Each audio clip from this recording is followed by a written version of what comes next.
Okay, so this will be a video on the disappearance of Howard Hughes, which is just the strangest, most bizarre story that has really ever happened. It is so insanely weird on so many levels. You probably kind of know the official story of how he supposedly later in life just turned into this hermit type, recluse type person who there's all these weird stories about how he only ate chocolate bars and he grew his fingernails out and he peed in mason jars and never interacted with anyone. But there is so much else to this story, so much more to this story.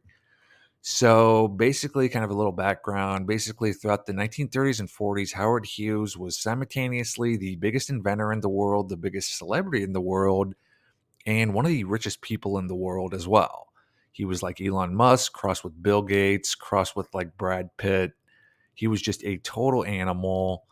He ran multiple billion-dollar companies that dealt with offshore drilling for oil, that built planes for the military and civilian. This Hughes Medical Institute was doing a ton of cutting-edge medical research. And then his Hughes Aerospace Company was almost kind of like the Tesla of its day. They were doing all this like cutting edge research into all these emerging, like really cool technologies. They were heavily involved in like satellites for space exploration. They made a lot of missiles for the military, made a ton of weaponry for the military. They're one of the biggest military contractors. They made helicopters, and then they did a lot with laser research as well. And lasers were kind of like one of the big technologies of this time that were really going to revolutionize the world. He also ran this company, Hughes Sports Network. Hughes Sports Network was basically ESPN before ESPN existed. And it was almost like kind of ahead of its time. And it only lasted about 10 years before it went bankrupt. But he was very kind of like prescient and in starting this company. He was an avid flyer. He set multiple world records for speed. He was constantly in the news when he made these trips. This was kind of like a big deal during its time, setting like a world record for, fastest trip around the globe or fastest trip across the Atlantic. And there were just these massive parades when he would return from these flights. Thousands of people would show up and he'd, go through the parade waving like a politician.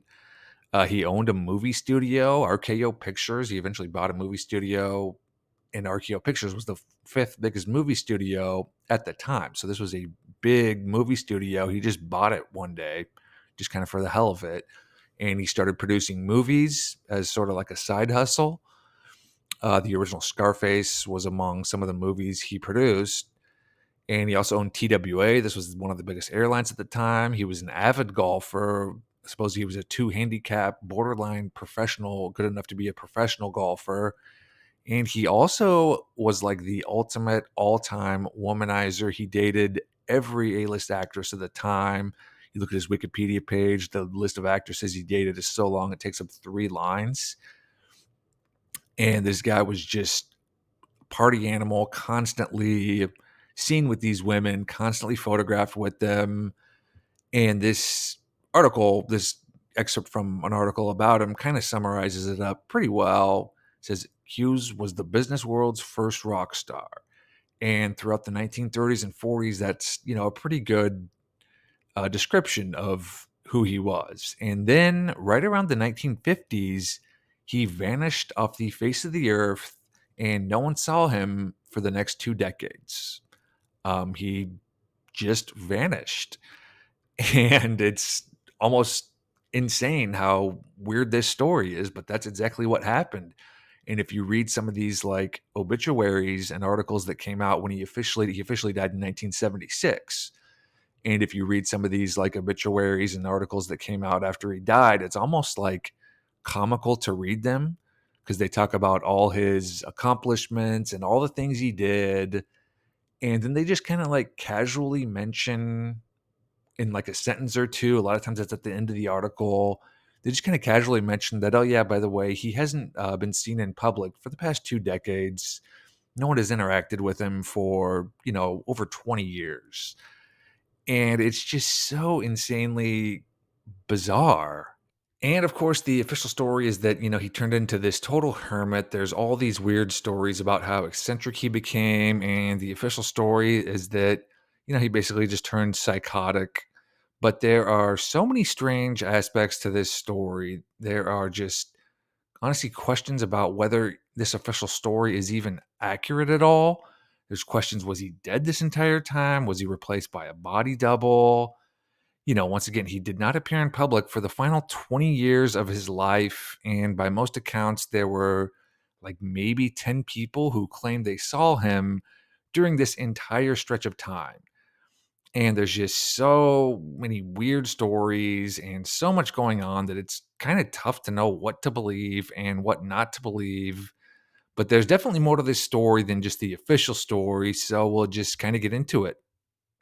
And everything with the Howard Hughes empire started getting weird around the mid 1950s. There was just a whole bunch of things that happened almost all at once that were kind of bizarre. The first thing was that in late 1953, there was this massive mass resignation of all these really high ranking, really powerful executives at his companies. And it just kind of happened all at once, out of the blue. All these people left. It was worried that so many people who were really powerful were leaving that his company might not even survive it. It might not even exist. And this was a big deal because it was such a big government contractor and provided so much weaponry and so many planes to the military. It was worried that it would like severely hamper the military. And if we did go to a war around this time, we might not even be like fully ready to actually battle in the war. And then also at this time, pretty much simultaneously, this guy left the Howard Hughes organization. His name is Johnny Meyer, and he was described as the third most powerful person in the entire Hughes organization. Officially, he was just kind of like known as a press agent, but unofficially, he was the guy who would constantly wine and dine politicians and investors and kind of like grease the wheels and make a ton of just $1 million deals happen. He was just constantly taking people out. This article describes like the full Johnny Meyer treatment of hotel suites, filet mignon, lobster thermidor, champagne, caviar, wine, whiskey, women. This guy really was just kind of described in a lot of articles as just a total party machine. Um, Officially, he was the press agent. Unofficially, he was almost kind of like a pimp because it sounds like one of the things he was really good at was hooking a lot of these investors and government officials up with women. It was claimed that he knew more beautiful women in Hollywood than anyone. He owned a nightclub in Hollywood called the La Conga, and he's really pretty interesting guy to look into. This article from after he died is kind of a funny article and kind of illustrates just kind of the type of guy he was. Apparently, he was out partying with Howard Hughes one night, and then Howard Hughes went to the bathroom and tried to tip a men's room attendant, and the attendant stopped him and said, "Oh no, sir, you don't have to tip me. You're a guest of Johnny Meyer." And of course, the joke is, Howard Hughes was probably the biggest celebrity in the world at the time. Also in 1957, so right around this time, this guy left the Howard Hughes organization as well. His name was Noah Dietrich, and he was described as Howard Hughes' right hand man for 32 years. And then he just kind of like abruptly resigned one day. So all this stuff was happening right around the mid 1950s. All these people were leaving. And what happened was this group called the Mormon Mafia stepped in and kind of like took over the show and started running the Howard Hughes empire.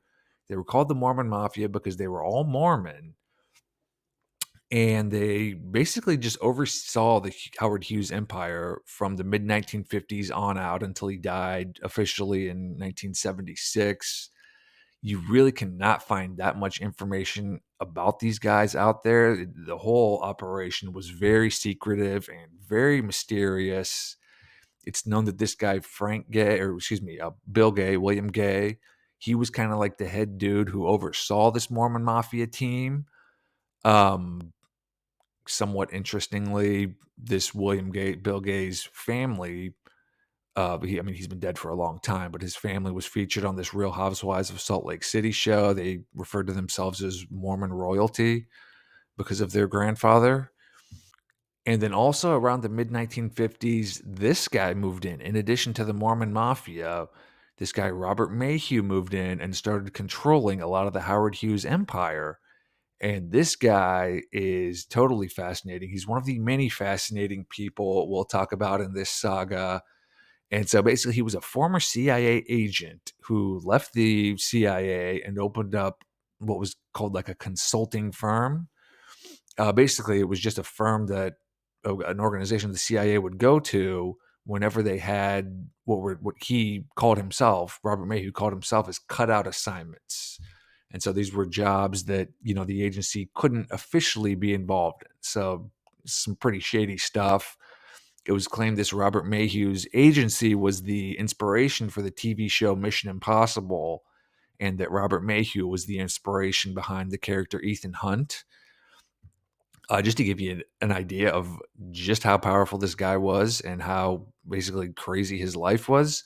After he died, there was a few articles about him. He's actually not that really that well known. But in one of the articles, his son was interviewed, and he said Robert Mayhew changed the course of history a number of times, and he went to his grave with more secrets than any person who has ever lived. And that was his son who said that. And then there was this other quote from the keeper of the secrets of the Kennedy family. And he once said that there was no living American who knew more secrets than Bob Mayhew. And there are so many, rumors and stories out about this guy. One thing he did do, this is, he testified about this under oath, and this is well known, is the CIA wanted to kill Fidel Castro after Fidel Castro had taken power in 1959. And yeah, after he took power, they decided that he had to be basically assassinated. And so they hired this Bob Mayhew's agency they hired Bob Mayhew to put together a team to assassinate Fidel Castro. And he formed this team of mafia assassins, and they attempted to kill Fidel Castro. And he testified about that under oath. This guy, Johnny Roselli, told all the details about it. Johnny Roselli was a major gangster from the era, and he was one of the people hired by Bob Mayhew to pull off this Castro assassination. Johnny Roselli told a whole bunch of details about this under oath. So this actually happened. There's rumors this book here claims that he was the man behind the Robert Kennedy killing. And then the gemstone file, which I'll, kind of reference from time to time throughout this video. This is my previous video about the gemstone file. And the gemstone file is basically like a document from the mid 1970s that talks a lot about the Howard Hughes saga, and Bob Mayhew's prominently featured. It was written by a guy who claimed he was like majorly connected to a group of people who, basically ran the world, a group of really powerful people. And in the gemstone file, it claims that Robert Mayhew was the guy who orchestrated the JFK killing. So the point is, this guy, had a really interesting life, a bit of a shady background, and the fact that he moved in right around the mid 1950s to control the Howard Hughes empire along with the Mormon Mafia is pretty interesting. But what's really interesting is that Robert Mayhew controlled this Howard Hughes empire for almost 20 years, and he never once actually met Howard Hughes. So he controlled this empire for this whole time, never actually met Howard Hughes. And he was closing these $100 million deals, spending all this money for these companies, never once met him face to face. They only communicated, via memos and phone calls, supposedly. And so, kind of like the main obvious question is, well, was Howard Hughes even alive for this whole time? Like, did he even exist if no one saw him in public for 2 decades since the mid 1950s? And Robert Mayhew was his right hand man and never saw him for like 20 years. And the Mormon Mafia team that stepped in was basically the only people who ever saw him. Like, was Howard Hughes even alive? Did he even exist? And another really bizarre chapter to this story happened in 1957 also, because, as we mentioned, Howard Hughes was basically like the all-time greatest womanizer in the history of the world. He was constantly out with different women, constantly photographed with them. And then that kind of stopped around the mid 1950s. And people were like, well, hey, what happened? Like, why is he no longer chasing women? And this marriage was announced in 1957. And so right, and again, that's right around the time when all these people left, this new team moved in, and then it was announced, oh, Howard Hughes got married to this actress named Jean Peters, and it was probably the strangest marriage of all time. They were never seen in public together, In 13 years of marriage, they officially divorced in 1971. But in the 13 years they were married, they were never seen together in public, and they were never photographed together either. And then even there's kind of like these little details that have kind of come out over the years about this marriage.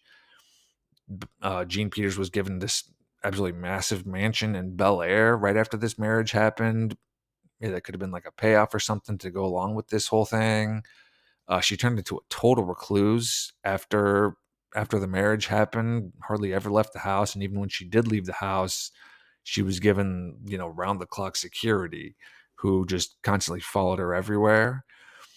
And even there's always been kind of like this controversy about did this marriage even happen? Because after it happened, people searched like the marriage dockets and whatnot to find the license and find evidence that it happened, and they could not find any evidence that the ceremony had even taken place. And it's also kind of interesting because this guy, Howard Cannon, was the one who signed off on the marriage and kind of oversaw the whole thing. He was the city attorney of Las Vegas at the time. And after people, kind of came out and said, well, why is there no evidence? Why can't we find any evidence of this marriage actually taking place? He claimed that the reason for that was that Howard Hughes and Gene Peters had used fake names on the marriage license. And so that's why the name Howard Hughes or Gene Peters wasn't showing up. I'm no lawyer. I don't know if that's even legal or possible to you just use a fake name on your marriage license. Maybe it is. But it's interesting because the Gemstone file claims that this whole thing was kind of like a big sham. And this Howard Cannon guy was promised that he'd be elected as a senator in the next election if he kind of took place in this sham and signed off on the marriage. And that is what happened in 1959 in the very next election. Right after this marriage, he was elected as a senator and served for like 2 decades. And even after the marriage, was officially ended in 1971, no one could really find a record of the marriage. It's also interesting to note that Gene Peters really did not receive hardly anything after the divorce happened. It's kind of some conflicting reports on what exactly she did receive. Some reports said $1 million, some said $2 million. I saw this 70,000 per year figure repeated in a few articles, so that's the one I included here. But point is, she was married to Howard Hughes, who was worth billions upon billions, and she'd just gone through this 13, 14-year marriage with him that sounded like a pretty awful marriage. And instead of getting anything, half, even 10% of his estate, she got this really modest 70,000 per year, 1 million total, something like that. So that's a little interesting.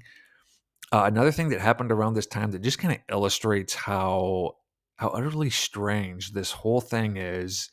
There was this big lawsuit with TWA, which we mentioned Howard Hughes owned throughout the 1950s. And then in 1960s, a group of bankers basically overtook TWA and took control of the company. And one of their first orders of business is they sued Howard Hughes for $135 million. And they basically they alleged that he wasn't some of the decisions he made weren't being made in the best interest of TWA. And so they sued him for $135 million. And the whole case hinged on Howard Hughes appearing and giving testimony because there were all these questions about many of these decisions he'd made while he was running TWA. And Howard Hughes, his representatives, said he's not going to appear. And so there was this massive manhunt for him. This is 1961. And like private investigators were hired. All these lawyers were trying to find him. Nobody could find him anywhere. And so the judge finally said, well, if Howard Hughes doesn't appear, this entire case hinges on what he says. If he doesn't appear, by default, I'm just going to award the $135 million to this group of bankers who are now running TWA. And he just basically said, if Howard Hughes does not appear, he's going to have to pay this fine. And Howard Hughes still did not appear. And so, there's like these strange articles that came out about this, about how he's bashful. He's paying $115 million just because he wants to maintain his privacy. Um, just doesn't really make hardly any sense because I don't care how rich you are, 115, $135 million is so much money to just not appear in court. And so just to kind of give a quick little recap, in the mid 1950s, a whole bunch of really powerful people left the Hughes organization. Howard Hughes marries Jean Peters, and he never dated another woman again after being, the greatest womanizer in the history of the world. They were never photographed together during their whole marriage. Howard Hughes was never seen in public himself, period, since the mid 1950s until he officially died in 1976. In 1961, he lost his $135 million court case because he refused to appear. And again, from 1957, mid 50s to 1971, Howard Hughes vanished, never appeared in public, never gave an interview. No one knew what had happened to him at all. And then in 1971, something very interesting happened because this guy, his name was Clifford Irving, who was a writer at this time. He made a startling announcement in 1971, and he said that he had been in contact with Howard Hughes. And again, no one had seen Howard Hughes for at least 14 years by this point. And this Clifford Irving guy claimed he'd been in contact with Howard Hughes. He'd been given the full story about what had happened with this whole Howard Hughes disappearance and this weird kind of team that had moved in to oversee his empire. Clifford Irving claimed he'd been given the full story and he was going to write this autobiography to tell the story. And this was a big deal. He got paid $650,000, $650,000 advance, which is a massive advance for a book, especially back in 1961 or 1971, excuse me. And again, he claimed he had actually met Howard Hughes and been given this whole stack of documents that told the true story about what was going on with his disappearance. It was a big deal when this book was announced. It was very mysterious. People were kind of wondering, like, how did this guy, actually get basically the scoop of a lifetime? And then right after this, something unbelievable happened because Howard Hughes made a statement and claimed he was going to come out of hiding to address this book because he claimed the book wasn't authorized. He never met with this author. It was the whole thing was totally bogus. And there was a statement that Howard Hughes was finally going to come out of hiding after being missing for 15 years, and he was going to talk about this book, but he didn't actually appear. He gave a phone interview where he talked to 7 news reporters and kind of like addressed this book. And it's the absolute strangest thing you'll ever see. It is so bizarre. I'm going to go ahead and just play a video clip from this, press conference, and just so you can see how strange this whole thing is. On the 7th of January, he gave his first press conference in 14 years, by telephone from Nassau to an audience of 7 selected journalists in a conference room at the Sheraton Universal Hotel in Los Angeles. They sat fascinated as his voice emerged from the loudspeaker on a table in front of them. I never read it. I don't know what's in it, but this episode is just so fantastic that it taxes your imagination to believe that a thing like this could happen. I take it, sir, you do not know a man named Clifford Irving, then? Saw him. I never saw him. I never even heard of him until a matter of days ago when this thing first came to my attention. So again, that was supposedly the voice of Howard Hughes addressing this book that was being written. The intention of the call was to kind of convince people that the book was a fraud. Clifford Irving came out and said, I don't think that was Howard Hughes on the phone. And again, this is the first interview or public statement that Howard Hughes had made in 15 years. And he just did it, via that phone call. There was kind of like some question about, well, was that really Howard Hughes or could it have just been like a fake? I mean, it would have been the easiest thing in the world to just fake that phone call. It's kind of ludicrous, to be honest. And then this whole controversy kind of came out dealing with the payment for the book because Clifford Irving had been given a check by McGraw-Hill, the publishers, to give to Howard Hughes as part of his payment for, this book. And Clifford Irving said he hand delivered the check to Howard Hughes. And so the check was traced, and it was found that it was cashed in a Swiss bank account. And the person who'd cashed it was a girl. It was a woman who just identified herself as Helga Hughes because the check was made out to H.R. Hughes. For some reason, Howard Hughes, quote unquote, had requested that the check be made out to H.R. Hughes, not Howard Hughes. And so the check was made out to H.R. Hughes, and it was found that it was cashed in it was deposited in a Swiss bank account. And a woman who identified herself as Helga Hughes was the one who had deposited it. And it was for like 300 some $1,000. And this identity of this Helga Hughes lady was a total mystery. No one who she was, and there was just this international manhunt trying to find out, well, who is this Helga Hughes lady? Who was the lady who deposited this check? And then it came out that this Helga Hughes was Clifford Irving's wife. And so she was the one who had deposited this check that was supposed to be for Howard Hughes. And then this whole thing kind of just unraveled into this massive, confusing mess. Clifford Irving came forward and said, well, maybe I was duped. I was kind of played for a dummy. His publishing house canceled the contract. The book never saw the light of day. Clifford Irving was just ripped apart in the media as this total scam artist, this total con man. And eventually a trial happened, and he got like 2.5 years in prison. And his wife got like 2 months for her role. And I think Clifford Irving ended up serving like 14 months. And that was kind of, the end of it right then.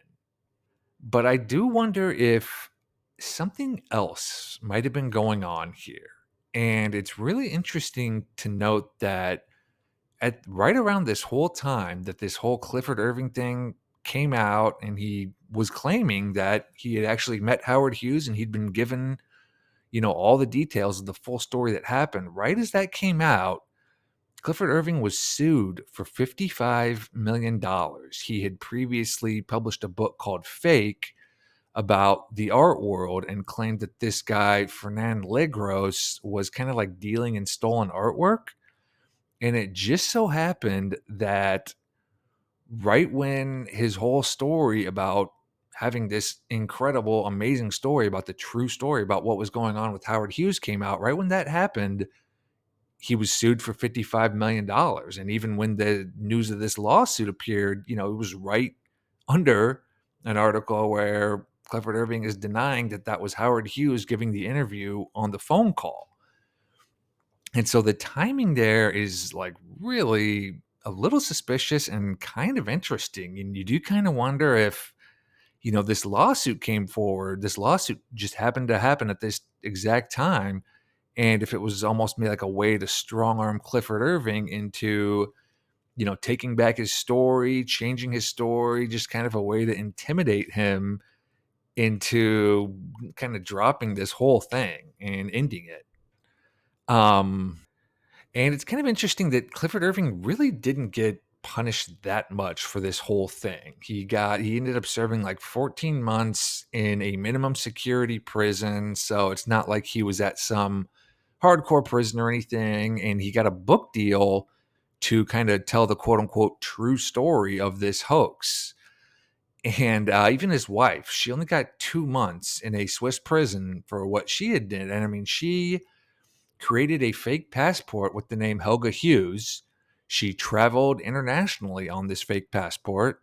She opened up a Swiss bank account using this fake passport, and she deposited and then withdrew like $650,000 in this Swiss bank account.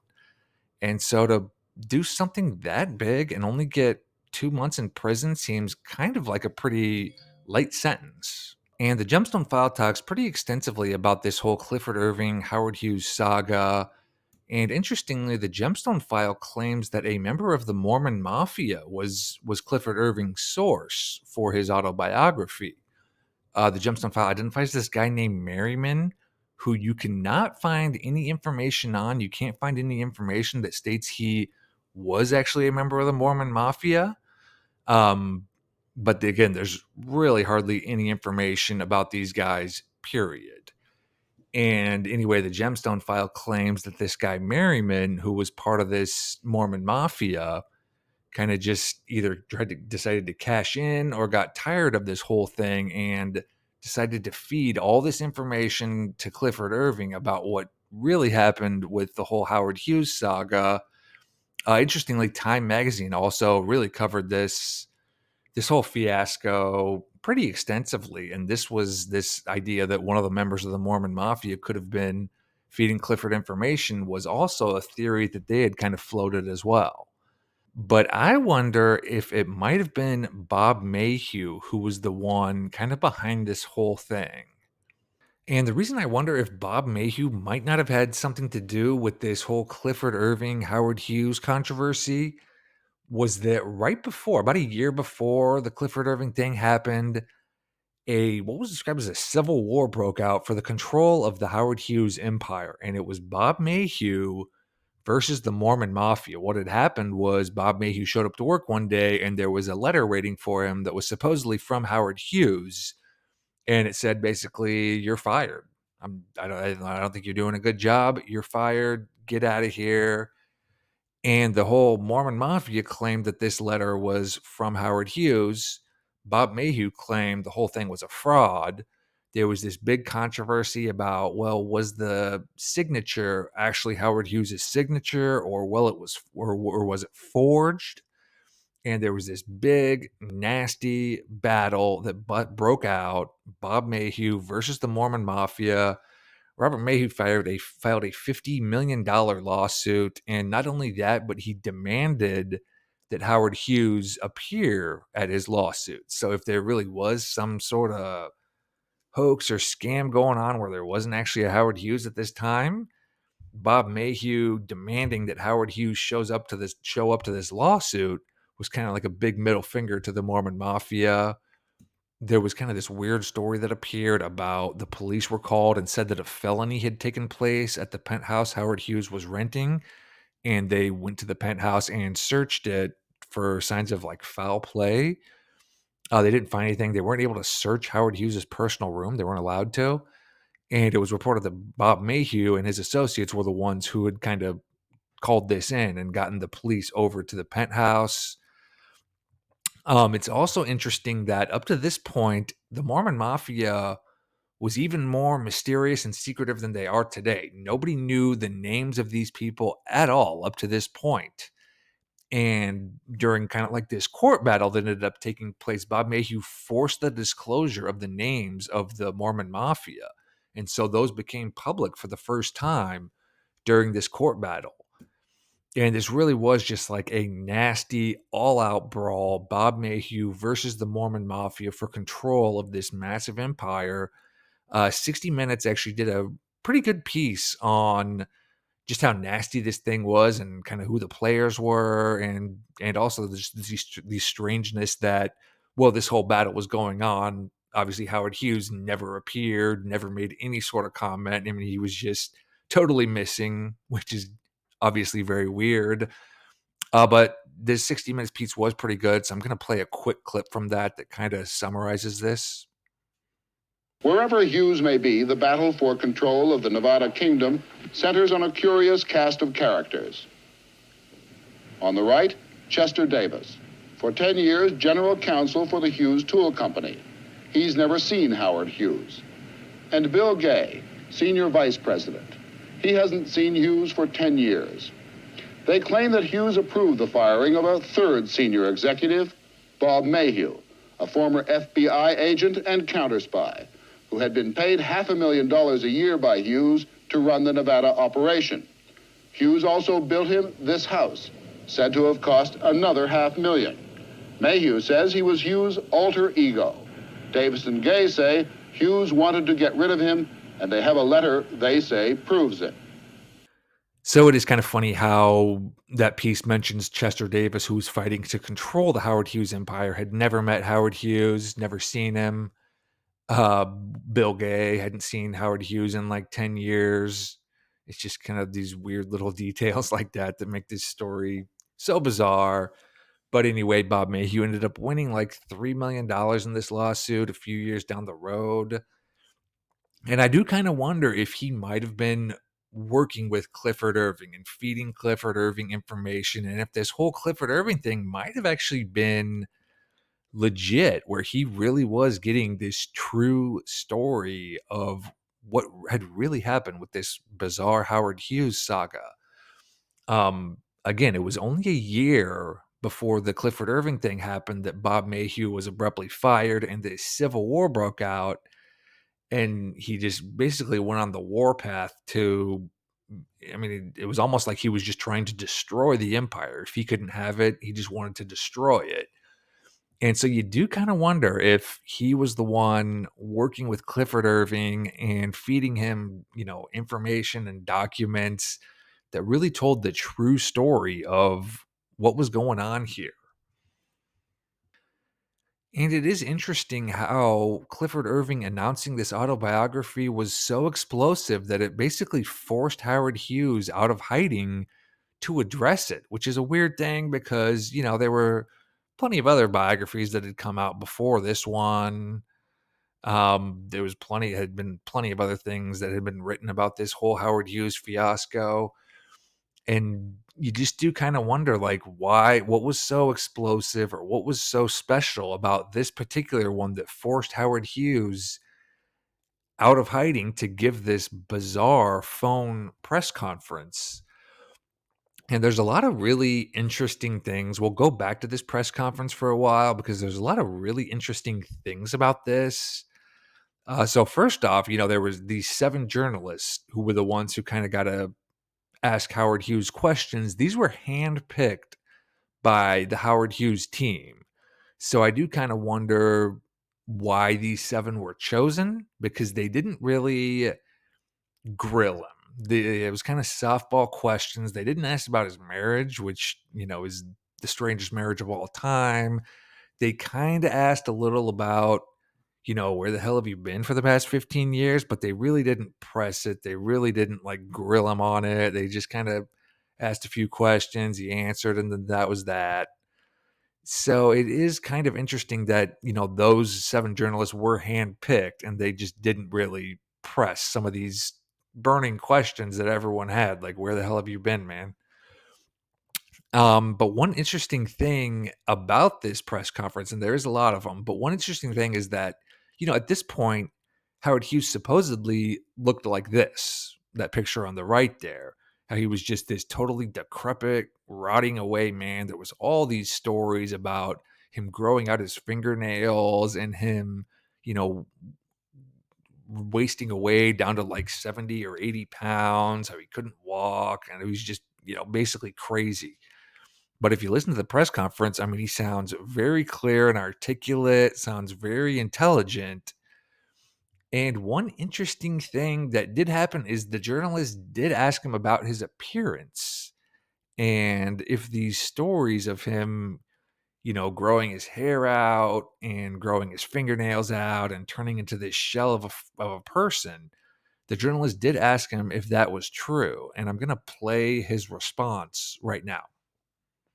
Please tell us the rest of the statistics about yourself at this time. How much you weigh? We understand some people have said you weigh under 100 pounds, 94 in fact, and that you have a beard to your waist and long toenails and so on. Well, the statistics are that I am 6 feet 3 3/4 inches, which is what I've always been. Just barely under 6 feet 4.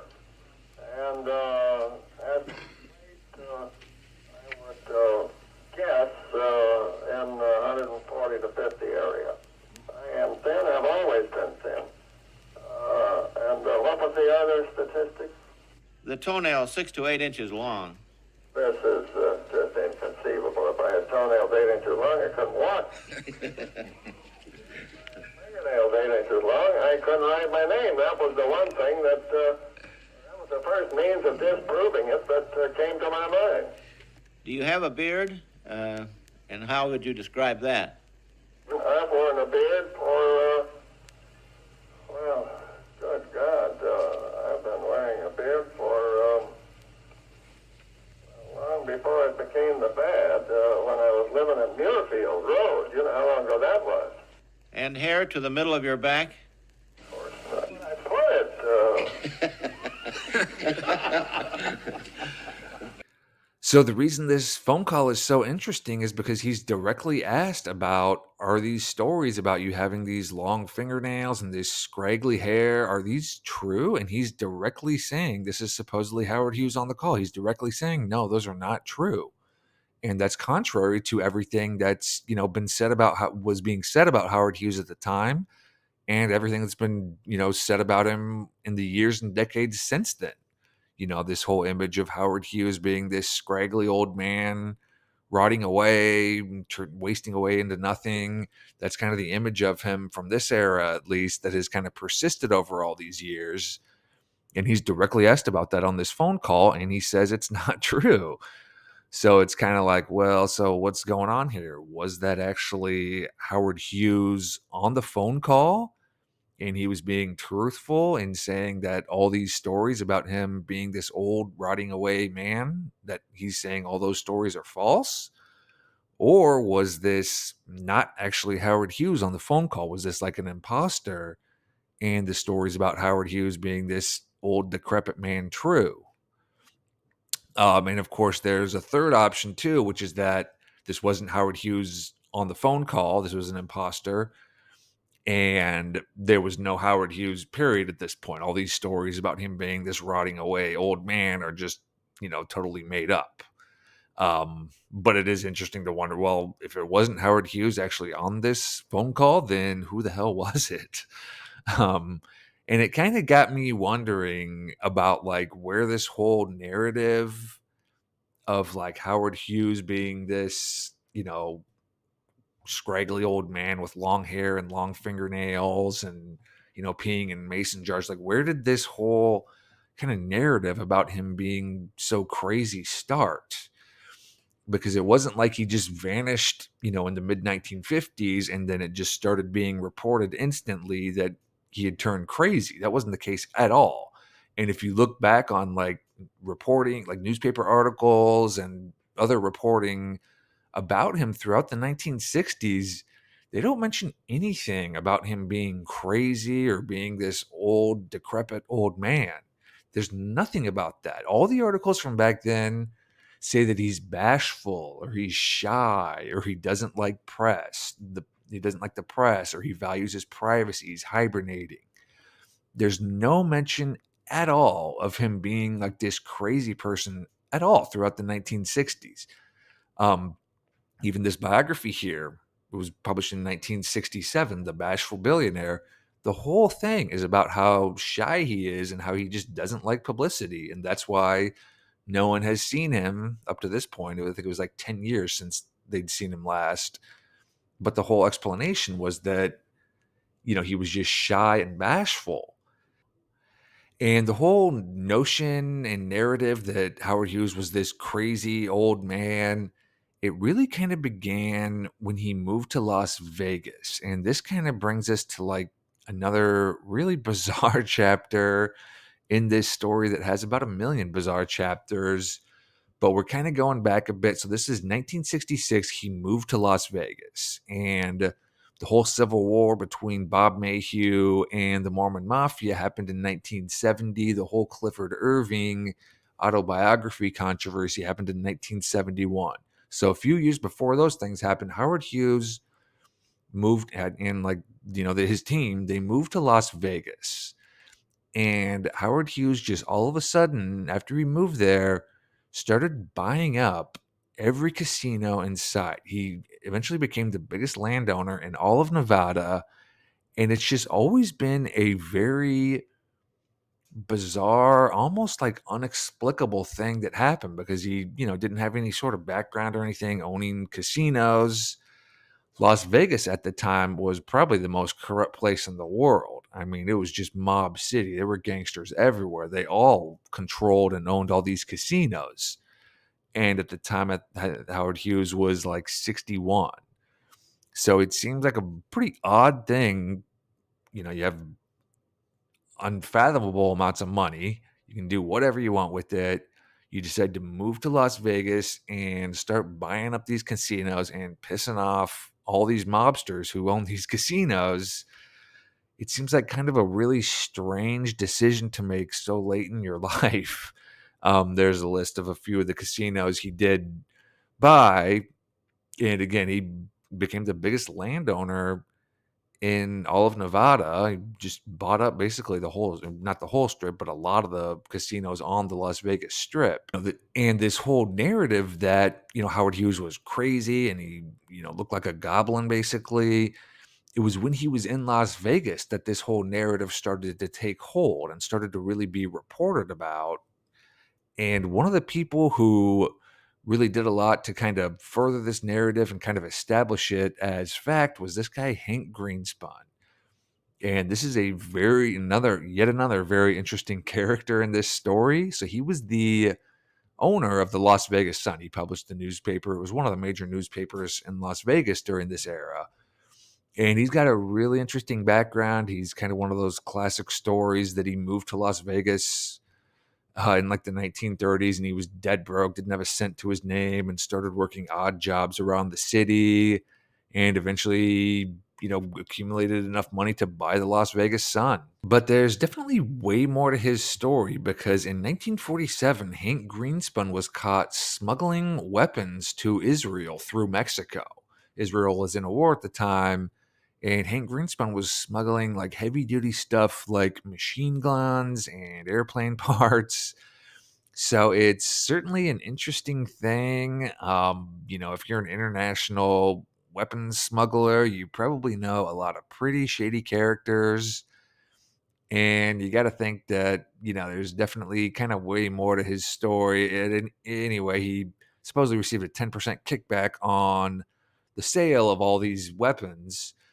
And then shortly after this was when he bought the Las Vegas Sun. And this is, important because the Las Vegas Sun was one of the major newspapers in Las Vegas. And it was kind of, in a lot of ways, like the source of truth, or one of the sources of truth for what was going on with the whole Howard Hughes empire while he was in Las Vegas. Well, Howard Hughes was, supposedly in Las Vegas.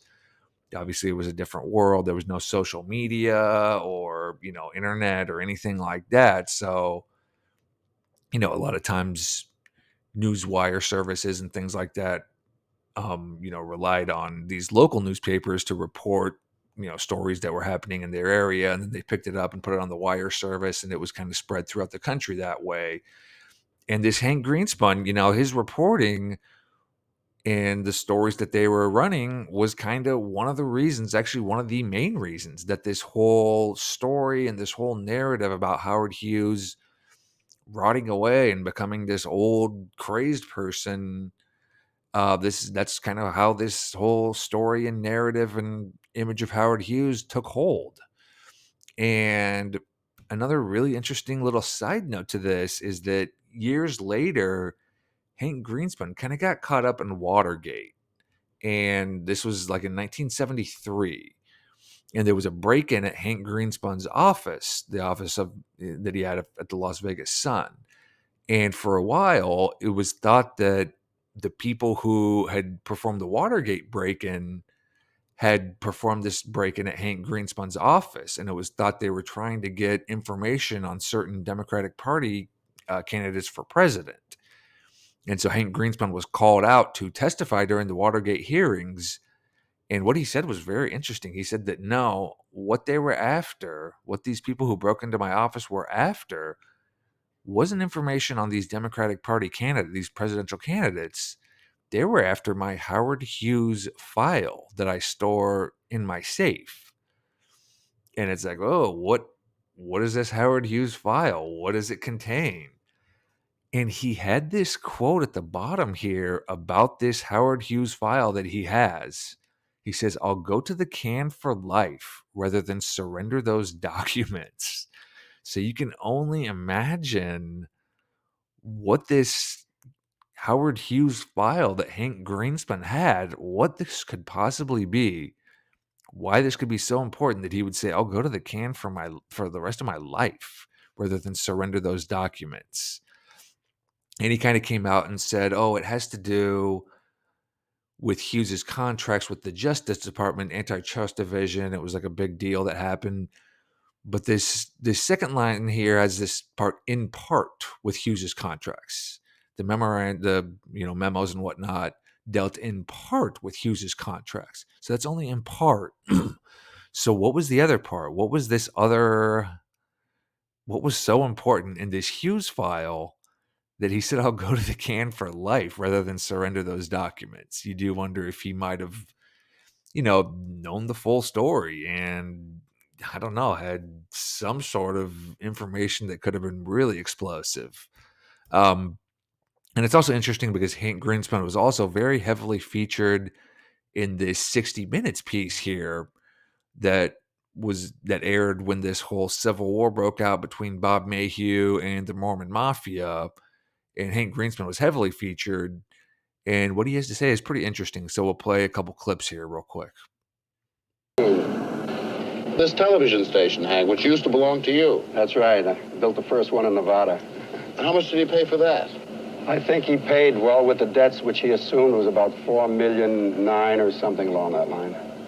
Why on earth was he interested in a television station? Well, he perks mostly in the small hours of the morning, after midnight, and he likes to watch television. He likes to watch pictures, things of that sort. And we used to go up at 1 o'clock in the morning, and he'd like to see it till about 5 in the morning or a little later if necessary. And the calls became so frequent, why don't I run westerns? Why don't I run aviation pictures? Why don't I run Wings over again? Or some of Gene Peters pictures that I finally said, well, why don't you buy it? And I think that's how this thing came about, that he purchased the station. You got almost $5 million for this station. Is that a good price? Well, I was very satisfied. I don't know if he can get the return on his money, but I was happy. In fact, I sold him a golf course also, just like Paradise that. Valley. Just like that, a golf course. He gave me a good price, about $2,600,000. Hank, tell us what life was like up in that top floor of the Desert Inn. How did it work out? Did Hughes live in one room and the secretaries in another? No, the secretaries lived on the 9th floor, on the 8th floor. The whole 9th floor was reserved for Hughes, and he pretty well roamed around the 9th floor. But after a while, it got to a point where he would never leave this little apartment of his, which was just 2 bedrooms and a living room and a center, which was double as a sort of an office. Did anybody else come into those rooms? Well, once in a while, if it was very urgent, one of the secretaries would come in, but most of the time they would hold up signs to him. So-and-so is on the phone. He just didn't want to get too close to anybody. He was suffering from nutritional anemia. Now, here's the world's wealthiest man suffering from malnutrition. He had 3 blood transfusions in the past week. His hemoglobin count was down to 4. If you have any medical knowledge, it means that you're not functioning too well. Certainly nothing's going into the brain where you can make a rational decision. Rational or not, he decided to leave Las Vegas. Some people are sure he went to a sanitarium in Los Angeles. Others are convinced he went to the Bahamas. So again, this Hank Greenspan guy, he wasn't just some random news reporter. He had major business deals with Howard Hughes or whoever it was who was controlling the Howard Hughes empire. At this point, Hank Greenspan was previously caught smuggling weapons internationally to Israel. And these business deals he had with Howard Hughes were for millions upon millions of dollars. You do wonder if this was maybe some sort of payoff or something like that. This whole idea that Hank Greenspan had this quote unquote Howard Hughes file in his safe that he claimed was so explosive and so important that he would go to jail for the rest of his life rather than actually disclose what was in his Howard Hughes file is really interesting. You got to wonder just what was in that file. And you wonder if, maybe it was some sort of blackmail material. Maybe he knew the full story of what exactly was going on with this whole Howard Hughes situation. And he was just kind of using that to blackmail the Howard Hughes team. And these, real estate deals were kind of a way to pay off Hank Greenspan and keep his silence. It's also interesting that, Hank Greenspan and his reporting was one of the reasons this whole narrative that Howard Hughes was this old, decaying, crazy old man. Hank Greenspan was one of the main reasons that whole narrative took hold. And that's one of the reasons why it's been, just kind of accepted as the truth over all these years. And one thing that the 60 Minutes article or the 60 Minutes piece mentioned, that's another very interesting thing that happened around this time, was that Howard Hughes left Nevada after about 4 years, and he just started jet setting around the world, almost like he was on the run, or almost like him and his team were on the run. And, that picture right there is what supposedly Howard Hughes looked like. Hank Greenspan in that 60 Minutes piece went into, pretty extensive detail about how supposedly sick he was. His hemoglobin level was like 4. He was basically on the verge of dying. And yet around this time, he just started jet setting around the world. He went to the Bahamas for a few months, moved on to Nicaragua for a few months. Then they went to London for a few months. Then they came all the way back and stayed in Canada for a few months. And even this Canada trip, I found this little excerpt that was kind of funny about the time that Howard Hughes spent in Canada. This part at the bottom says, although no one saw Hughes while he was staying at this hotel in Canada, Vancouver, there are reports he spoke with a cleaning woman while he was waiting for an elevator, who may have been the first person he had spoken to outside of his inner circle in about 15 years. So, again, there's all these just funny little things like that in this whole Howard Hughes thing. But this whole thing with him jumping and jet setting around the world, I mean, it's just almost comical that supposedly he was just on the verge of dying, practically dead at this point, if you believe the official story. And yet they're just going around jet setting all over the place, staying in Panama and Nicaragua, London, Canada. It's really kind of strange. And one of the reasons they pieced out of Nevada and started jumping around the world was that in Nevada at the time, this guy Mike O'Callahan became governor, and he replaced this guy Paul Laxalt. And Paul Laxalt was kind of like a real business associate of Robert Maheu. Paul Laxalt had a law firm that did a lot of work for Robert Maheu and the Hughes Empire. And you can see in that highlight there that Paul Laxalt received a lot of, financial donations and whatnot from the Howard Hughes Empire as he was governor. Michael Callahan didn't receive anything from Howard Hughes and his team. And basically, right after this Michael Callahan was elected, this is when Howard Hughes got out of there. And this Michael Callahan really started kind of looking into this whole Howard Hughes thing and getting really suspicious about it, because it was a big deal. Because at the time, Howard Hughes basically, in the span of about 4 years, he basically came to own the entire state of Nevada. He was the biggest landowner in all of Nevada, and he was also the biggest employer. So it was a big deal that, all these stories were coming out about how crazy and unstable Howard Hughes was. And like, there's this story on the left there, on the left there, about how Callahan was, raising suspicions about, well, what's going on. And these two doctors visit him and said, oh, no, Howard Hughes is fine. Ended up that one doctor was the relative of a Hughes executive, and the other one was a friend of Howard Hughes. And then Michael Callahan even has this quote here where he's just saying that he's really getting fed up with this whole thing.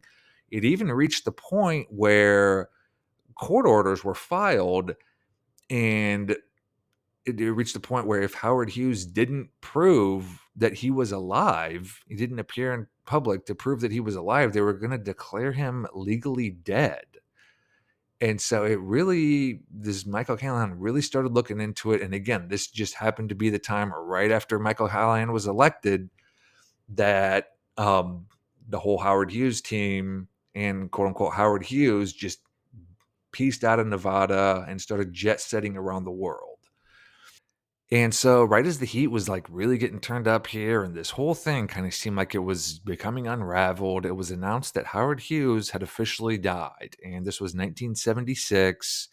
And there were all these articles that I kind of mentioned earlier that just kind of casually mentioned that, he hadn't been seen in public in 2 decades, hadn't been seen in public since the 1950s.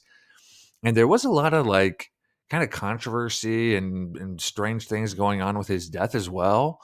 So by this point, when he died, Howard Hughes was in Mexico. And this was kind of after he had, jumped all around the world from Nicaragua to Panama to London to Canada. He eventually ended up in Mexico.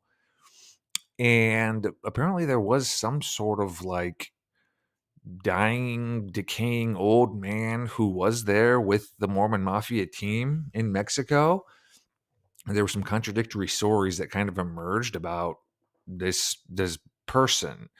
There was a Mexican doctor who claimed that he had examined this person and said he was in a coma, and this coma had been caused by a stroke. This Lawrence Chafin guy, who was one of Howard Hughes's personal doctors, had examined him basically at the same time and said the person wasn't the body, Howard Hughes, quote unquote, wasn't in a coma, and there was no evidence of a stroke. So it was kind of like a pretty big detail to kind of have a discrepancy there about that. There were kind of some questions about, well, was this body actually Howard Hughes? Was it a body double? There were only a really small handful of people who actually saw this body.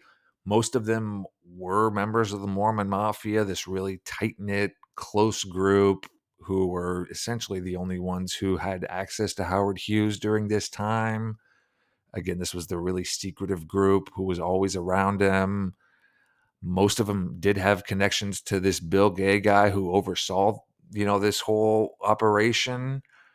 One of the doctors was his brother-in-law. The other one was the brother of his assistant, his executive assistant. And Howard Hughes actually died on a plane. He was flying from Mexico to the United States, and he died mid-flight. Um, Once he landed in Houston, the Houston medical examiner performed an autopsy and claimed he took fingerprints from the body and sent them to the FBI. The FBI claimed those fingerprints matched the fingerprints that they had on file for Howard Hughes. And so this is kind of held up as evidence that this, dead body and this dead corpse was actually Howard Hughes. Hypothetically, it seems like this would be a pretty easy thing to hoax if all that happened was that the medical examiner just sent a set of fingerprints in the mail to the FBI and he claimed he got those off the body. It seems like it'd be pretty easy to fake that if someone happened to have like a sheet of paper or something like that with the real Howard Hughes's fingerprints on it. You just give that to the medical examiner and have him claim that he got these fingerprints off the body and send them off. And it seems like it'd be kind of an easy thing to hoax if you wanted to. But at any rate, reports came out about how withered away this body was, and he only weighed 80 pounds and had this long, stringy beard. And after he died, it just kind of brought this whole bizarre saga to a close. So, obviously, the main question here is WTF? What in the world was going on here? What in the freaking heck happened? How does this guy go from the most famous person in the world to vanishing off the face of the earth for 2 decades? And that fact that he vanished off the face of the earth for the last 2 decades of his life and nobody saw him is definitely the most confusing thing about this whole Howard Hughes situation, because it's not like there's, conflicting eyewitness reports about what went on or conflicting stories about from people about what they saw or anything like that, because literally hardly anyone saw him for this 2 decade stretch. And basically, the only people who did see him were the Mormon Mafia.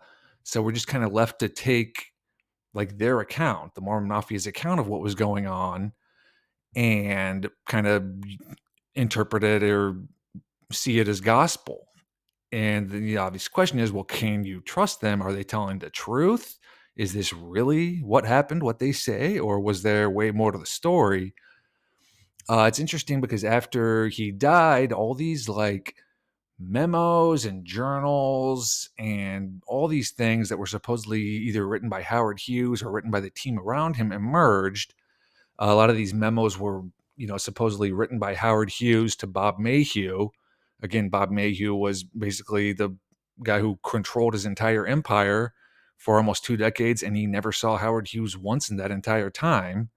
So they, someone at least was communicating with Bob Mayhew through memos, and a lot of these memos emerged after Howard Hughes died in 1976. And there are also like diaries and journals from the Mormon Mafia that kind of, went into pretty extensive detail about what like Howard Hughes did on a daily basis, what he was eating, the movies he watched, that sort of thing. And these memos and these diary entries have kind of always been held up as kind of like evidence to show just how crazy, Howard Hughes was in these final 2 decades of his life. And it is interesting that these diary entries and journals emerged in this Howard Hughes case, because this is a common thing that oftentimes happens in, cases and things that happen that are a little controversial. There'll be these diary entries or journals that emerge kind of after the fact, after some event happens, and these kind of diary entries are held up as like evidence of no, no, no, this person was actually crazy, or no, no, no, this is what actually happened. It says so right here in their journal. And this happens all the time in a lot of these, controversial cases. Lee Harvey Oswald had a diary that emerged. Sirhan had a diary that emerged later on. John Hinckley Jr., even the kid who allegedly killed the United Healthcare CEO just very recently, only a few weeks ago, he had a journal that emerged after it happened, and this supposedly, showed just how like kind of like crazy he was and whatnot.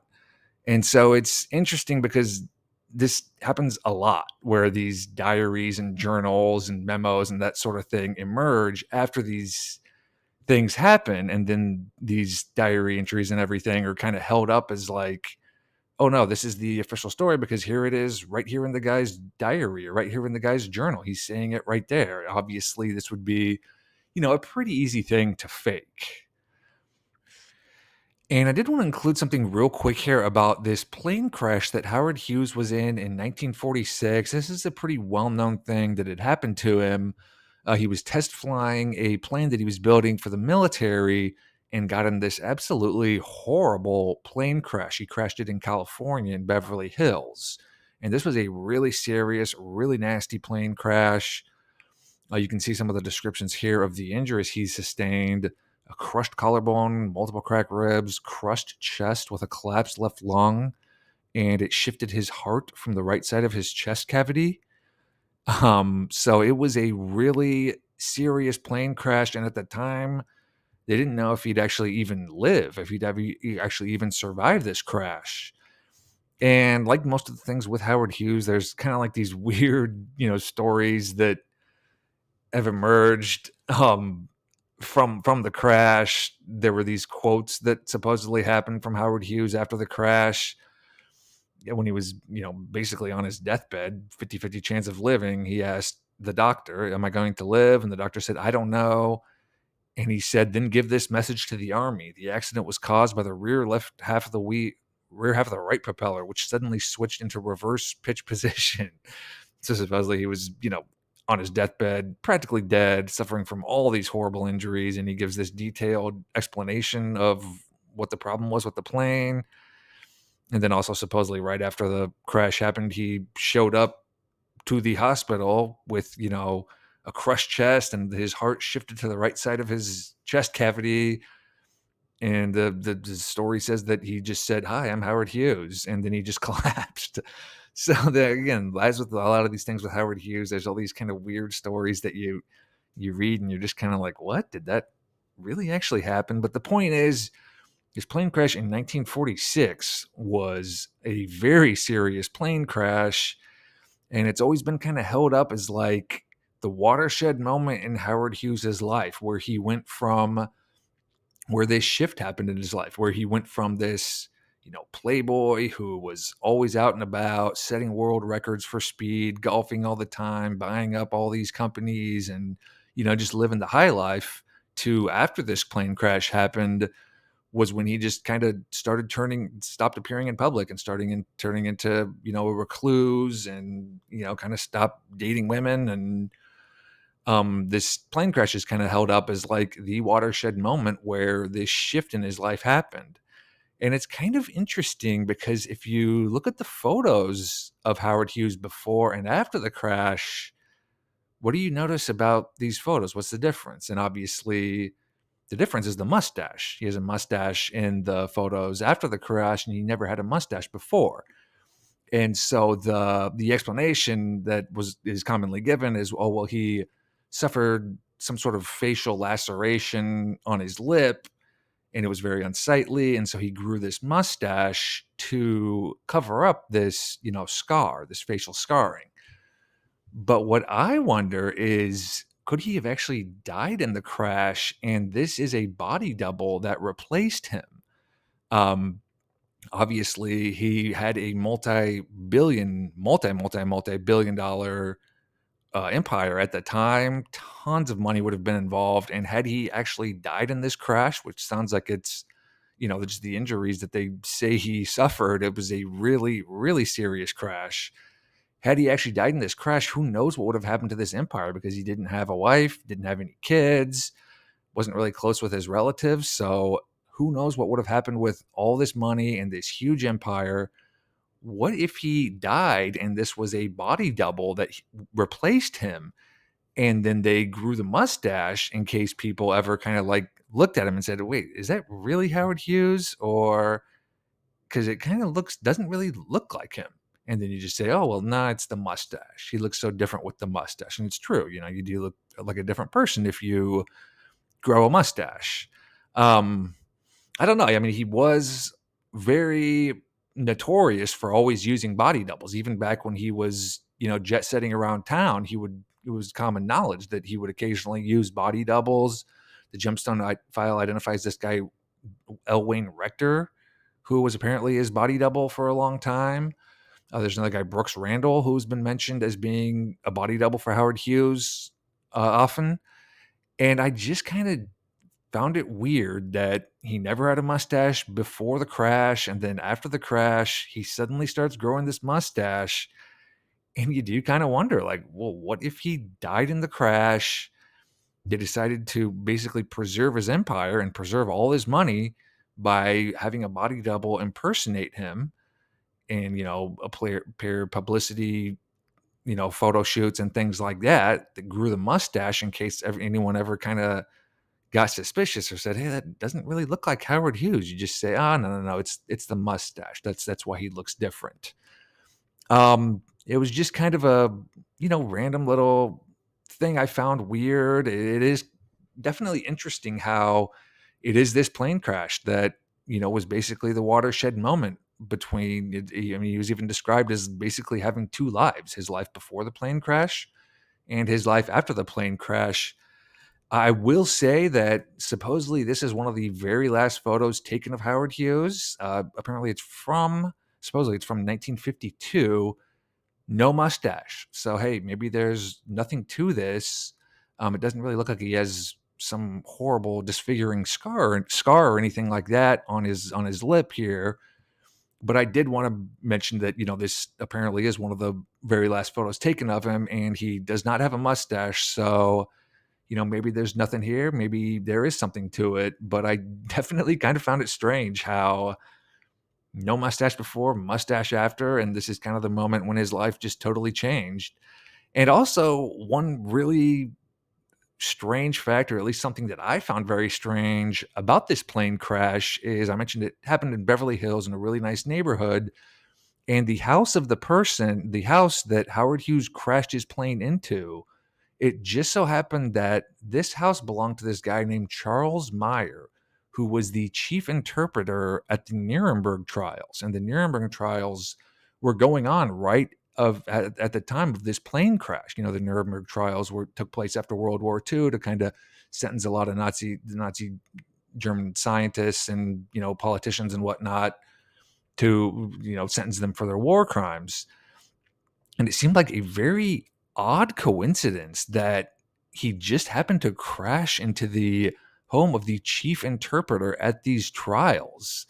You do kind of wonder, like, could this Charles Meyer guy have known some secrets about some backroom dealing that was going on at the Nuremberg trials or something like that? And, this could have been like a warning to him or something. I don't know. It just seemed like a real strange coincidence that this house is the one that Howard Hughes just happened to crash into in this crash.